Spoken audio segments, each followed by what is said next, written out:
पुराने समय की बात है। नगर में रहने वाला सबल नाम का एक लड़का अपनी ज़िंदगी से बहुत परेशान था। उसके निराशा का कारण ये था कि अब वह कुछ भी नहीं कर रहा था। उसके माँ बाप उसे ताने मारते कि तेरे सारे मित्र कुछ न कुछ कर रहे हैं, लेकिन तू अभी घर में बैठा हुआ है। मित्रों के बीच अक्सर उसका मजाक बनता। वह कहीं जाता तो लोग उससे पूछता कि क्या कर रहे हो। उसे ये बताने में बड़ी शर्म आती कि अभी वह कुछ भी नहीं कर रहा है। धीरे धीरे उसने रिश्तेदारों के यहाँ जाना और मिलना जुलना कम कर दिया। वह ज़्यादातर समय अपने घर में ही बैठा रहता। वह अकेले में रोता, भगवान को कोसता और किस्मत को दोष देता। अब उसे अपनी ज़िंदगी बोझ लगने लगी थी। कभी कभी वह सोचता कि जब वह कुछ करने के लायक ही नहीं है तो फिर जिंदा रहने का क्या फ़ायदा, उसे तो मर जाना चाहिए। एक दिन वह अपने नगर के एक सड़क से गुजर रहा था। तभी उसने देखा एक गुरु दुख के ऊपर प्रवचन दे रहे हैं। वह भी भीड़ में जाकर बैठ गया और गुरु के प्रवचन सुनने लगा। गुरु बोल रहे थे, दुख एक गुरु की भांति होता है जो हमें जीवन की सच्चाई दिखाता है और हमें सही से जीवन जीने का तरीका सिखाता है। आप चाहे तो अपने दुख रूपी गुरु से जीवन जीना भी सीख सकते हैं और चाहे तो उस दुख में डूबकर बैठकर रो भी सकते हैं। सबल भी गुरु की ये सारी बातें ध्यान से सुन रहा था, लेकिन उसे गुरु की ये बातें सही नहीं लगी। उसने खड़े होकर कहा, दुख कुछ भी नहीं सिखाता है, यह सिर्फ पीड़ा देकर जाता है। दुख की पीड़ा आनंद होती है। ऐसा लगता है इसके बाद कुछ भी नहीं होने वाला, कुछ भी नहीं मिलने वाला। मृत्यु भी उसके सामने छोटी लगने लगती है। गुरु ने कहा, आखिर क्या दुख है तुम्हें? सबल ने अपना सारा दुख का सुनाया और पूछा, क्या आपके पास मेरे इस दुख का कोई समाधान है? यह सुनकर गुरु मुस्कुराए और बोले, जिस दिन तुम्हारे जीवन में सच्चा दुख आएगा उस दिन मेरे पास आना, मैं तुम्हारे दुख का समाधान अवश्य करूंगा। इतना कहकर गुरु वहाँ से चले गए। सबल ने सोचा, क्या मेरा दुख सच्चा नहीं है? क्या मैं जिस दुख से गुजर रहा हूँ वो झूठा है? कोई भी मेरे दुख को नहीं समझता। जब माँ बाप ही नहीं समझ पाए तो गुरु क्या समझेंगे? अपने दुखों से परेशान होकर सबल ने एक निर्णय लिया कि अब वह कुछ करके दिखाएगा। उसने एक छोटा सा व्यापार शुरू किया, लेकिन उसमें सफलता नहीं मिल रही थी। लेकिन उसके घर वाले खुश थे। वह अपने व्यापार में जुटा रहा और धीरे धीरे सफलता भी मिलने लगी। फिर उसने रफ्तार पकड़ ली। सिर्फ 3 साल के अंदर ही वह एक बड़ा व्यापारी बन गया। अब सबल के चारों तरफ ऐसे बहुत से लोग थे जो उसकी चिंता करते थे, उसे पसंद करते थे, उसके काम की प्रशंसा करते थे। अब उसके घर वाले भी उसकी प्रशंसा करते थकते नहीं थे। दिन प्रतिदिन उसके मित्रों की संख्या बढ़ती जा रही थी। अब वह अपनी जिंदगी में बहुत खुश था। उसके मित्रों ने उससे कुछ सलाह दी कि जब तुम बड़ा व्यापारी बनकर इतना खुश हो तो सोचो, अगर तुम इस नगर के, इस राज्य के सबसे बड़े व्यापारी बन जाओगे तो तुम्हारे पास कितना सुख होगा, कितने लोग तुमसे जुड़ना चाहेंगे, तुम्हारा कितना यश फैलेगा। स्वयं राजा भी तुमसे मित्रता करना चाहेंगे और जरूरत पड़ने पर तुमसे ही धन उधार लेंगे। मित्रों की यह बात सबल के मन घर कर गई और उसने और भी धन कमाने का प्रयास शुरू कर दिया। लेकिन उसे यह सब अब जल्दी चाहिए था। वह सब कुछ प्राप्त करने में अपना ज्यादा समय बर्बाद करना नहीं चाहता था। इसलिए उसने ऐसे भी कार्य करने शुरू कर दिए जो उचित नहीं थे। उसने बड़ी मात्रा में अपने मित्रों से उधार लेना शुरू कर दिया। ज्यादा मुनाफा कमाने के लालच में उसने सामान में मिलावट करने लगा। उसने दूसरे व्यापारियों के खिलाफ षड्यंत्र भी रचे। उसने डराया, धमकाया। जैसा जैसा उसका मित्र कहते गए वह वही करता गया। वह इन तरीकों से ज्यादा धन तो कमा रहा था, लेकिन अब उसके जीवन में सुकून नहीं था। उसके मन की शांति गायब हो गई थी। उसे रातों में नींद नहीं आती थी। वह किसी उधेड़-बुन में लगा रहता था। सुख साधन की सारी वस्तुएं होने के बाद भी उसे किसी में सुख नहीं मिल रहा था। एक दिन सबल अपनी बग्घी में सवार होकर कहीं जा रहा था। तभी रास्ते में गुरु का आश्रम दिखा। वह रुक गया। वह गुरु के पास जाकर बोला, गुरुदेव, आपने कहा था जब तुम्हारे जीवन में सच्चा दुख आए तब मेरे पास आना। मैं अब बहुत दुखी हूँ। मेरे रातों की नींद गायब हो गई है। मुझे कहीं सुकून नहीं मिल रहा है। इस तरीके से सबल ने अपनी सारी समस्या गुरु के सामने कह सुनाई। गुरु ने कहा, जब तुम मुझसे पहली बार मिले थे तब भी तुम किसी दुख में थे। तुमने उस दुख से क्या सीखा? सबल ने कहा, मैंने सीखा कि सिर्फ सोचने और चिंता करने से कुछ नहीं होता। अपनी सोच को सच करने के लिए कर्म करना पड़ता है और सिर्फ कर्म करने से कुछ नहीं होता। अपने कर्म को अंतिम पड़ाव तक ले जाना भी आवश्यक होता है। चाहे रास्ते में कितनी मुश्किलें आए, मन कितना ही निराश हो, कितना ही लगे कि अब आगे कुछ नहीं होने वाला, तब यह मानकर चलो कि मैं जो कर रहा हूँ उसमें अवश्य सफल होऊंगा। लोग सिर्फ सफल व्यक्ति को सम्मान देते हैं, फिर चाहे कोई कितना अच्छा क्यों ना हो, वह लोगों की नज़रों में बोझ ही होता है। यह सब सुनकर गुरु मुस्कुराए और बोले, यह असली दुख नहीं है। जब तुम्हारे जीवन में असली दुख आए तब मेरे पास आना, मैं उसका समाधान अवश्य करूंगा। सबल ने जाते समय गुरु को सोने के सिक्कों से भरा एक घड़ा भेंट किया। घड़ा देखकर गुरु ने कहा, यह मेरे किसी काम का नहीं है, इसे उस पेड़ के नीचे गड्ढा खोदकर दफना दो। सबल ने गुरु के कहे अनुसार घड़े को पेड़ के नीचे दफना दिया और वहां से चला गया। कुछ दिनों तक व्यापार अच्छी तरक्की कर रहा था, लेकिन गलत व्यापार की वजह से धीरे धीरे उस व्यापार में घाटा होने लगा। उसकी सारी धन संपदा धीरे धीरे खत्म होने लगी और एक दिन ऐसा आया जब उसके पास कुछ भी नहीं बचा और वह कर्जे से लग चुका था। लेकिन वह निश्चित था, क्योंकि उसने सारा कर्ज अपने मित्रों से ही लिया था। वह सोचता था कि उसके मित्र बुरे समय में उसका साथ देंगे, लेकिन ऐसा कुछ भी नहीं हुआ। बुरा समय आते ही मित्रों ने अपना उधार मांगना शुरू कर दिया। उधार वापस न मिलने पर जान से मारने की धमकी भी दी। उसके चाहने वाले सब उससे दूर हो गए। उसके वो मित्र जो उसके साथ मौज मस्ती करते थे, अब वह उससे दूर भागने लगे।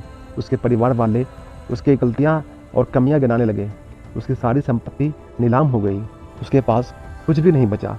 उसने अपने पिता से सहायता मांगी तो पिता ने कहा, मेरे पास ये थोड़ी सी संपत्ति है, अगर मैं तुम्हें ये दे दूंगा तो मैं तुम्हारी माँ को कहाँ रखूँगा।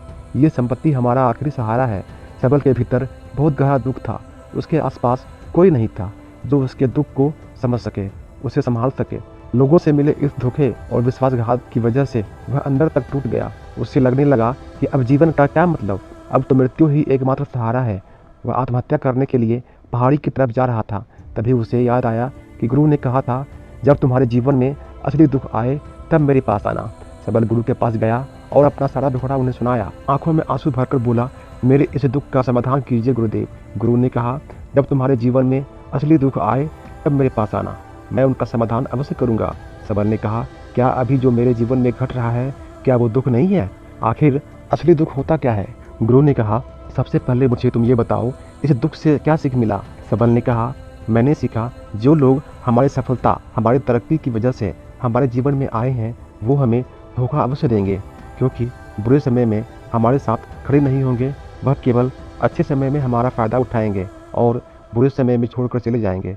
भरोसा केवल उन्हीं लोगों पर करना चाहिए जो हमारे बुरे समय में और सफलता के समय में हमारे साथ खड़े रहते हैं। लेकिन ऐसे लोग बहुत ही कम होते हैं, पर जिसके पास होते हैं उनकी कदर करनी चाहिए, उनका अपमान नहीं करना चाहिए। मैंने ये भी सीखा कि कभी किसी के खिलाफ षड्यंत्र नहीं रचना चाहिए, ईमानदारी और धैर्य के साथ काम करना चाहिए और कभी लालच नहीं करना चाहिए। अपना सारा दुख और अनुभव बताने के बाद सबल आंखों में आंसू भरकर गुरु के सामने बैठ गया। गुरु ने कहा, उस पेड़ के नीचे गड्ढा खोदो, वहाँ पे कुछ सोने के सिक्के रखे हुए हैं। थोड़ी देर बाद वह गड्ढा खोदकर वह घड़ा बाहर निकाला जो सोने के सिक्के से भरा हुआ था और उसे सबल को दे दिया और कहा, तुम्हारे जीवन में असली दुख आए तब मेरे पास आना। सबल ने गुरु को धन्यवाद दिया और प्रणाम करके वहाँ से चला गया और उसने उस धन से एक छोटा व्यापार शुरू किया। अब वह एक छोटे व्यापारी बनकर खुश था। अपने पूरी लगन और ईमानदारी से व्यापार किया। देखते ही देखते वह फिर अपने नगर का एक बड़ा व्यापारी बन गया। उसका जीवन खुशियों और सुविधाओं से भर गया।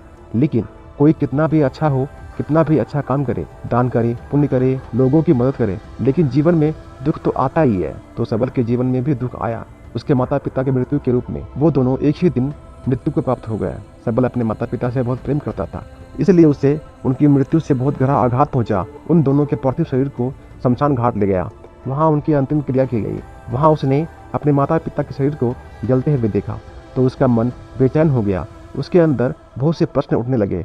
वह घर वापस आया तो अपने माता पिता के घर और संपत्ति को देखा, जिसके लिए उसके माता पिता हमेशा लड़ते रहते थे। आज वो लावारिस पड़ी है।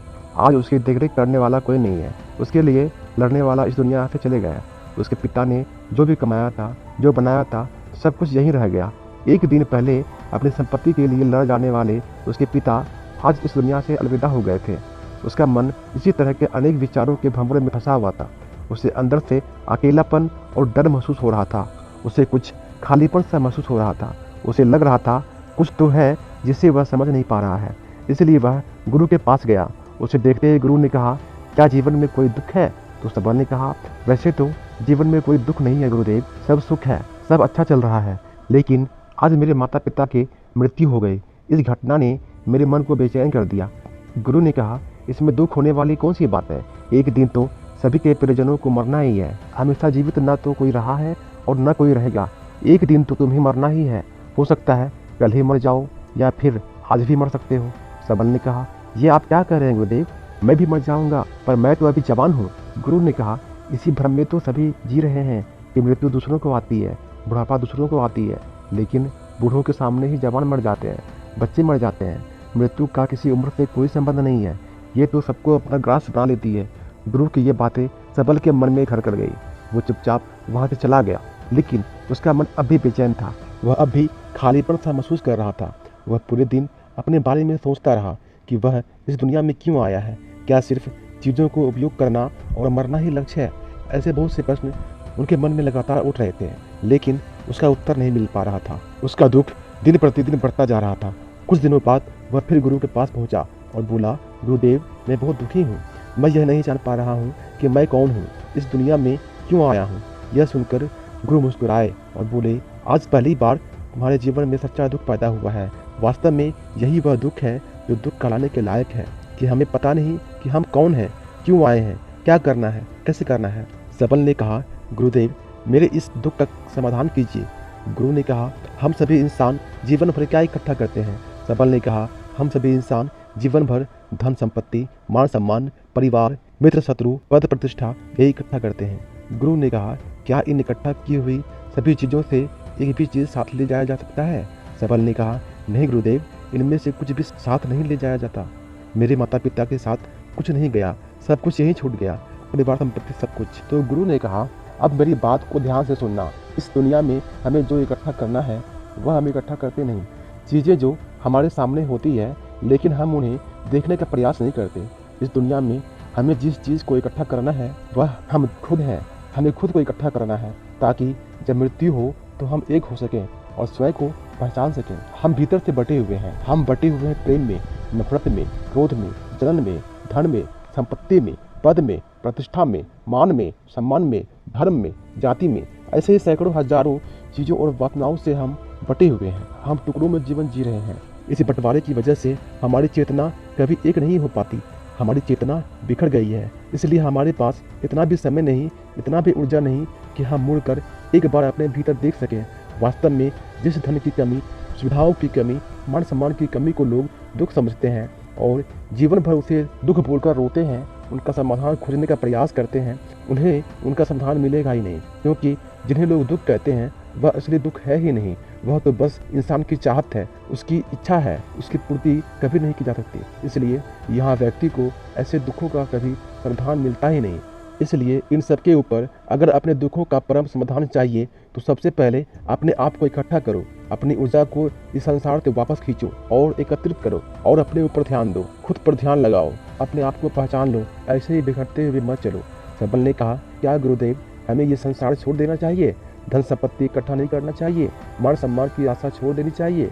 गुरुदेव ने कहा, एक बिखरे हुए मनुष्य के अंदर से कामनाएं, इच्छाएं, वासनाएं ऐसे ही निकलती है जैसे पहाड़ से कोई पत्थर गिर रहा हो, जिस पर पहाड़ का कोई नियंत्रण नहीं है सिवाय देखने, परेशान होने और खोने की। इसी प्रकार एक बिखरे हुए मनुष्य की इच्छाएं अनियंत्रित और दुखदायी होती है। उसका अनियंत्रित मन कुछ भी इच्छाएं और कल्पनाएं करता रहता है और दुखी हो रहा है। लेकिन जब व्यक्ति एकत्रित हो जाता है तो वह जो भी करता है उसके नियंत्रण में करता है, तब इच्छाएं भी उसकी इच्छा से निकलती है। सबल ने कहा, गुरुदेव, आपने मेरे सच्चे दुख का समाधान कर दिया, उसके बाद आपका बहुत धन्यवाद। मैं खुद को एकत्रित करने का प्रयास करूंगा। गुरु ने कहा, मानव शरीर में बहुत ऊर्जा है, बहुत शक्ति है, पर यह बेकार के कामों में बढ़कर रह गई है, व्यर्थ की चीज़ों में लगी रहती है। यह ऐसा है जैसे एक अत्यंत शक्तिशाली मशीन किसी बच्चे के हाथ में दे दी गई हो और बिना सोचे समझे, बिना किसी नियंत्रण और जानकारी के बस इस शक्ति को कहीं भी बर्बाद कर रहा है। इसलिए अपनी चेतना की शक्ति पर ध्यान दो और इसे एकत्रित करो। सबल को अपने प्रश्नों का उत्तर मिल चुका था। उसने गुरु को धन्यवाद किया और चुपचाप वहाँ से चला गया। दोस्तों, इस वीडियो में बस इतना ही। मिलते हैं अगली वीडियो में। अपना ख्याल रखिएगा। धन्यवाद। मैं खुद को एकत्रित करने का प्रयास करूंगा। गुरु ने कहा, मानव शरीर में बहुत ऊर्जा है, बहुत शक्ति है, पर यह बेकार के कामों में बढ़कर रह गई है, व्यर्थ की चीज़ों में लगी रहती है। यह ऐसा है जैसे एक अत्यंत शक्तिशाली मशीन किसी बच्चे के हाथ में दे दी गई हो और बिना सोचे समझे, बिना किसी नियंत्रण और जानकारी के बस इस शक्ति को कहीं भी बर्बाद कर रहा है। इसलिए अपनी चेतना की शक्ति पर ध्यान दो और इसे एकत्रित करो।